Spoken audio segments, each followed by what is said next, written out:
All right, so today I'm going to walk you through just setting up your Zoom account and some of the basic features of Zoom that you'll have access to as a host for your SI sessions.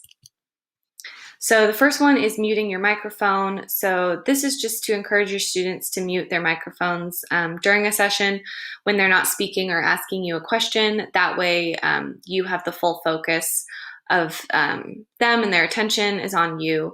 And just make sure that your surroundings are quiet and that you're wearing headphones or earbuds or something.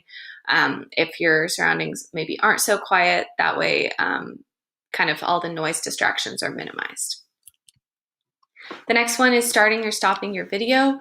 So this just turns your camera on and off.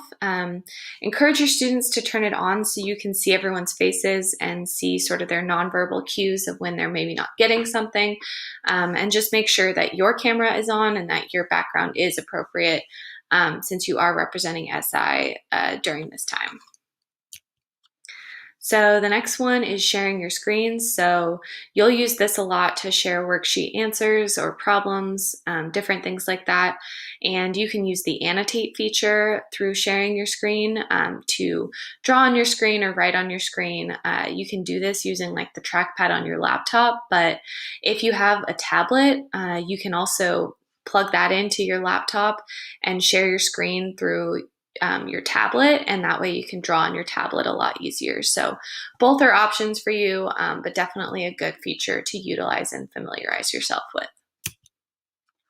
The next one is reactions. So this can be used for you to gain some nonverbal acknowledgement from what someone has said or what you've said. So you can say like, just are we good to move on to the next problem? And give me a thumbs up if you're ready.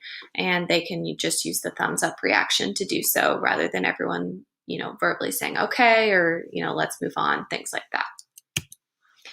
So the chat feature, you can send files through the chat feature, as well as just messages and questions and things like that. So students can also private message you as the host and ask questions anonymously if they're maybe too afraid to ask in front of the rest of the people in the session. But sending files through the chat doesn't always work. Sometimes there are glitches. So be prepared to send worksheets via email to the students that come to sessions, but in the event that the file feature works, you can send your worksheets through the chat in Zoom to the students who come to your session. And then breakout rooms, if you have a larger exam review or a session, you can put the students into small groups to work on problems on the exam review or on the worksheet that you have prepared.